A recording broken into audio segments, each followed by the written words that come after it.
میباید که همیشگی ما و شما اصلاحی هم دیگر کنیم. میباید که ما و شما همیشگی علم جویم. میباید که ما و شما همیشگی درباره قصه های پیامبران خوانیم، درباره قصه های صحابگان خوانیم. نباشد نه همان به طریقه ها دیگر پست می شود، آیسته آیسته فایز هایش کم می شود و بعد از آن الله نکند که کاملا صفر شود، که به نه همان کم شدن ایمان از این دنیا برویم. الله پناه نگه دارد.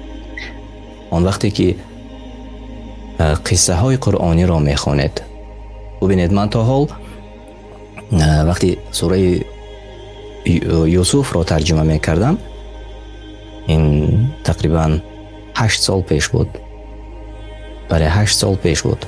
وقتی می خواندم، یعنی ترجمهش را می خواندم، از کتاب می خواندم، در زیر چشمان من انا همون مثل فیلم می گذشت. من تنها ترجمه به زبان خودمون می خواندم، به زبان تاجیکی. و اگر ببینید آنهایی که عرب زبان هستند و زبان عربی را خوب می دانند، اگر آنها به زبان قرآن بخوانند چگونه می شوند؟ دل آنها چگونه قرار می گیرد؟ این آسان نیست. اما ایمان انسان وقتی که می خواند، دیگر معجزه های الله را در معجزه های الله تفکر می کند،